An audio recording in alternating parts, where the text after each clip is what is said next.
وانفعهم قال رب اشرح لي صدري ويسر لي أمري واحلل عقدة من لساني يفقهوا قولي سبحانك لا علم لنا إلا ما علمتنا إنك أنت العليم الحكيم صدق العظيم وصدق رسول النبي الكريم ونحن على ذلك من الشاهدين والشاكرين والحمد لله رب العالمين. Silakan bapak-bapak dimohon itu dimakan makanan yang sudah disediakan, mudah-mudahan menjadi keberkahan bagi kita semua. Silakan yang kopi untuk yang sudah dimerokok juga dilanjutkan ya. Alhamdulillah kita masih diberikan nikmat sehat walafiat oleh Allah Subhanahu wa taala sehingga dapat melangkahkan kaki kita ini ke tempat yang mulia, tempat di mana kita berkumpul mencari ridho Allah Subhanahu wa taala dalam rangka kita mengamalkan ilmunya Rasulullah sallallahu alaihi wasallam dalam pengamalan berupa takziah dan juga tahlilan. Ya.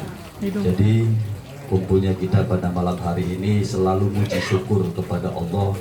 Terima kasih, mengucapkan terima kasih kepada Allah dari hati yang paling dalam, yang itu tidak berhuruf, tidak juga ada tulisannya, tapi kita semua memahami. Nah itulah yang disebut yakni ilham dari Allah Subhanahu wa taala. Dan alhamdulillah pada malam hari ini kita berkumpul dalam rangka kita bertakziah, bertasliyah wa tasyukur.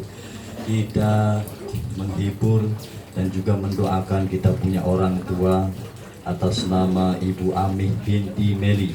Mudah-mudahan beliau senantiasa diampuni segala dosa-dosanya dan juga diterima seluruh amal ibadahnya serta diangkat derajatnya di sisi Allah yang setinggi-tingginya, serta kita yang mendoakannya yang hadir baik dari hari pertama terus sampai hari ke-7 dan juga terus sampai yaitu ke 40 hari dan sampai ke haul. Mudah-mudahan kita semua senantiasa diberikan ridho oleh Allah Subhanahu wa taala. Amin ya Allah ya rabbal alamin. Sholawat teriring salam tak lupa kita aturkan kepada baginda alam Nabi besar Muhammad sallallahu alaihi wasallam beserta keluarga dan para sahabatnya hingga kita selaku umatnya yang mudah-mudahan kita semua dapat mengikuti jejak langkah beliau sebagai salah satu torekoh jalan menuju surganya Allah Subhanahu wa taala. Jadi makna torekoh itu adalah jalan. Seperti ini amalannya takziah itu berarti kita sudah punya torekoh. Kalau ditanya torekoh Anda apa Pak Ustadz?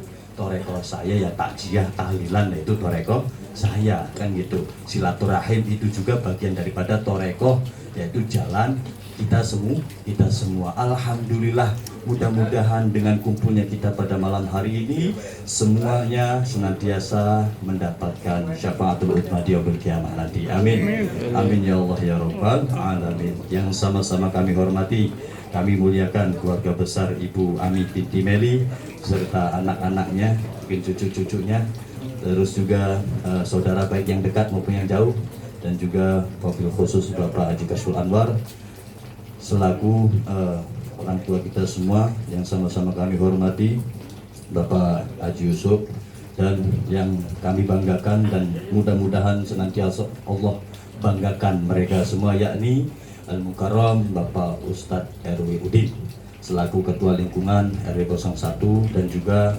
membersamai kita pula ada Bapak RW BB Ibrahim. Mudah-mudahan Allah senantiasa berikan mereka kekuatan, kesabaran dalam membina, membimbing, mengarahkan warganya sehingga kita semua senantiasa bertemu kembali di surganya Allah Subhanahu wa taala. Dan kenapa demikian? Karena mereka berdua sudah siap dihisab, begitu kira-kira. Ya karena namanya pemimpin itu waduh nggak sembarangan bapak-bapak, ibu-ibu. Kenapa kok orang memutuskan dan bisa mampu? Karena dia sudah dikasih kemampuan oleh Allah Subhanahu wa taala. Begitupun yaitu para asatidz, para alim ulama. Jikalau karena tujuannya bukan karena Allah, bukan karena dan hanya untuk Allah, bukan karena menghidupkan syariatnya Allah, lalu karena siapa lagi? Nah disinilah akan menjadi hisab di antara kita semua. Alhamdulillah pada perkumpulan malam hari ini menjadi satu pemandangan yang cukup indah sekali. Kenapa demikian? Karena sudah diwarnai dengan turunnya hujan, menjadi bentuk bukti daripada turunnya rahmat dari Allah Subhanahu wa Ta'ala. Allahumma shayyiban nafi'an, alhamdulillah. Yang sama-sama kami hormati para ketua lingkungan di sini sangatlah banyak, wabil khusus Saibul Wilayah Bapak RT Maat, alhamdulillah. Bapak RT Maat Asmawi dulu, dan juga Bapak RT Mawi, dan juga Bapak RT Haris, Bapak RT Abdurrahman, siapa lagi nih, biar sudah Bapak RT Asmawi, Bapak RT Elang, alhamdulillah, terima kasih. Beserta jamaahnya semua yang hadir, dan juga orang tua kita, guru-guru kita, Al-Mukarram wal Muhtaram, Bapak Ustadz Madinah. Jadi saya lihat ada Ustadz Madinah di mana tadi? Ada di belakang. Ngumpet ya? Pak Ustadz izin ya, mohon maaf ini. Terus juga yang sama-sama kami hormati Al-Mukarram Bapak Ustadz Suanda, dan juga Bapak Ustadz Hashim, terima kasih. Dan seluruh para RT dan juga RW selingkungan Kelurahan Limo, dan juga seluruh bapak-bapak ibu-ibu yang mohon maaf tidak kami sebutkan satu persatu, namun tidak mengurangi rasa hormat dan takdim kami, cinta kami kepada yang hadir pada kesempatan malam hari ini. Mudah-mudahan kita semua dikumpulkan lagi di hari kiamat nanti, yaitu di barisannya Kanjeng Nabi Muhammad sallallahu alaihi wasallam. Faqad qala Rasulullah sallallahu alaihi wasallam, idza mata ibnu Adam, ya, in qata'a amaluhu illa min salasin. Ya, apabila seorang manusia itu meninggal dunia, maka terputuslah yaitu semua amalnya, baik amal yang dari mulai balik sampai amal yang waktu masa tuanya, illa min salasin, kecuali ada 3 amalan perbuatan yang tidak akan pernah terputus selamanya. Ini hadis memiliki satu derajat yang sangat luar biasa. Hadis yang kesahihannya juga mendekati yaitu kebenaran keabsahan Al-Quran. Jadi 3 inilah menjadi satu torekoh kita, perjalanan kita, dan juga kita ambil ilmunya, kita serap, kita wariskan lagi kepada anak-anak kita. Itu bahasa, ya, itu namanya turun temurun, tutur tinular. Ya, jadi yang paling sulit adalah mengamalkan ilmu. Dalil banyak tapi tidak bisa meresapi, ya juga bingung juga, Pak. Maka idama tabana ibnu adama in qata'a amaluhu illa min salasin. Apabila, nah kalau ada bahasa ida adalah syartiyah, ya, itu menunjukkan tentang prinsip, tentang kaidah, tentang undang-undang. Kalau di dalam ilmu usul fikih atau ilmu prinsip, yaitu ilmu fikih. Jadi kita belajar fikih boleh, tapi harus belajar usul fikihnya, harus belajar prinsip fikihnya. Kenapa demikian? Agar supaya kita punya logikanya adalah terstruktur dengan rapi, pemikirannya juga bisa yaitu baik begitu, memiliki konstruksi pemikiran yang baik. Maka ini menjadi satu kaidah, satu prinsip. Apabila setiap manusia, ya, itu meninggal dunia, maka semua amalnya terputus illa min salasin, kecuali 3 amal, 3 perbuatan. 1 apa? Sodakotin jariyah. Sodakotin jariyah itu adalah sedekah yang terus menerus, yaitu mengalir pahalanya. Sebelum jauh melangkah kita membaca dan juga mengupas tentang sedekah, perlu kita ketahui bahwa sedekah itu secara definisinya adalah kullu ma'rufin sodakotun. Setiap yang baik itu memiliki nilai sedekah. Wa kullu sodakotin, dan setiap sedekah itu ibadah. Illa, ya kan, kecuali kalau bukan karena Allah. Pentasorufannya, sedekah itu harus ada distribusinya. Walaupun ini masih umum sifatnya, kita harus tahu sedekah itu memiliki cara pendistribusian dan juga cara pengamalannya. Sebagaimana di dalam ayat suci Al-Quran, in tubdus shadaqati fa ni'amma hiya. Jikalau sedekah itu ditampakkan, maka itu adalah baik. Wa in tukhfuha wa tutuhal fuqara fa huwa khairul lakum. Dan jikalau sedekah itu disembunyikan, ya kan, lalu diberikan kepada fakir miskin dan yang berhak menerimanya, maka itu jauh lebih baik. Jadi kalau misalkan ada orang, ya kan, Fulan bin Fulan itu disebutkan di masjid telah menyumbang 2 juta, terus ngomong, wah Pak Ustadz dia mah orangnya riak katanya. Enggak begitu Pak, nggak begitu, ya kan. Kalau urusan riak itu urusan pribadi personal dengan Allah. Tapi Allah mengarahkan, jikalau sedekah itu ditampakkan, tujuannya apa? Di dalam tafsirnya, agar supaya dapat menarik agniya yang lainnya. Oh iya ya, masa Pak RT Elang kok bisa, saya nggak bisa, kan begitu kira-kira, ya kan. Nah disitulah makanya bagus sedekah itu ditampakkan, sebagaimana yang saat ini nyata ini adalah semua sedekah daripada almarhumah.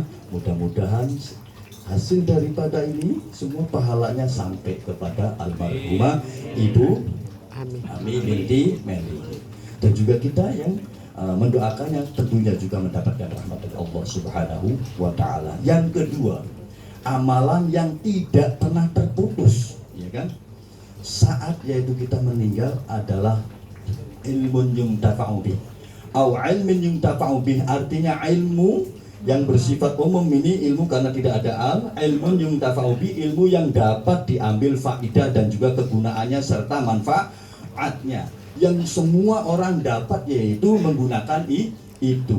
Ilmu apakah itu? Ilmu di mana, yaitu di dalam kitab Ta'lim Muta'alim bahwa afdhalul ilmi ilmul hal. Kalau kita nyari ilmu itu tentunya sesuai kebutuhan. Agar supaya apa? Agar supaya, ya kan, pakaian yang kita pakai, yang kita dengar ilmu itu bisa kita pakai. Lah kalau tidak sesuai kebutuhan, ya kan? Nah kita belajar tentang ilmu fikih tapi penjelasannya soal mangrifat misalkan, ma'rifat misalkan, ya jauh karena bukan pakaian kita. Nah maka dari itu bapak-bapak yang dirahmati oleh Allah Subhanahu wa Ta'ala, ilmu yang dapat diambil manfaatnya, dapat digunakan dan juga bisa kita lakukan, ya kan, sesuai kemampuan kita. Apa? Ilmu sehari-hari. Ilmu mengenai tentang niat dulu dah. Lalu ilmu tentang niat bagaimana, yaitu kita tahunan ini bisa titis, bisa istiqomah antara niat, ucapan dan perbuatannya. Nah disinilah yaitu menjadi tolok ukur sebelum yaitu melakukan yang lain. Maka disandingkan lagi oleh hadisnya Rasulullah SAW, niatul mukmini khairu min amali. Niatnya orang yang beriman kepada Allah jauh lebih baik daripada perbuatannya. Karena apa? Niatnya tuh tulus begitu. Sebagaimana kita hadir pada malam hari ini, tidak ada kata masuk angin, tidak ada kata dingin, ya kan, semuanya nyatu, satu kesatuan, satu irama. Dan disinilah yaitu menjadi satu bukti bahwa Allah menurunkan rahmat bagi kita semua. Apa buktinya? Ketika keluar dari sini, iman kita semakin naik, pengetahuan kita juga semakin yaitu luas, dan juga iman kita, ketakwaan kita semakin dijaga oleh Allah Subhanahu wa Ta'ala. Amin ya Allah ya Rabbal Alamin. Yang terakhir, bagian daripada amal yang tidak pernah terputus adalah awaladin soleh yad'u lahu. Anak yang senantiasa selalu mendoakan kedua orang tuanya, walaupun ini bersifat umum, mau anak kandung maupun anaknya ini orang lain, yang memang hadiahnya dikhususkan kepada orang tua kita. Orang tua itu terbagi lagi, ada orang tua seperti mertua, orang tua kandung, orang tua mertua, dan juga guru, dan juga orang tua yang memang yaitu disepuhkan di masyarakat. Mengapa demikian? Karena kalau masih ada sesepuh, wahai saudara-saudaraku, bapak-bapak dan ibu-ibu yang dirahmati oleh Allah Subhanahu wa Ta'ala, Allah Subhanahu wa Ta'ala masih segan untuk menimpakan yang namanya bala, untuk menimpakan yang namanya sebuah musibah. Alhamdulillah. Makanya Imam Al-Ghazali selalu mengingatkan bahwa ketika dua umarok dan ulama bersatu, tidak pernah yaitu saling hujat menghujat, maka pertanda bahwa itu lingkungan menjadi lingkungan yang baldatun thayyibatun wa rabbun ghafur. Mudah-mudahan dengan sekelumit penjelasan hadis ini dapat kita amalkan dan juga kita aplikasikan ke dalam kehidupan kita sehari-hari. Sebelumnya saya mohon maaf yang sebesar-besarnya, bukan kurang ajar ataupun kurang sopan, ya kan. Mudah-mudahan ini juga menjadi ibrah pelajaran bagi al-fakir yang menyampaikan, dan juga mudah-mudahan yaitu bapak-bapak semua tidak bosan-bosan untuk mengingatkan al-fakir apabila lupa. Kurang lebihnya mohon maaf. Billahi taufiq wal hidayatu li aqwamit thoriq. Wassalamualaikum warahmatullahi taala wabarakatuh.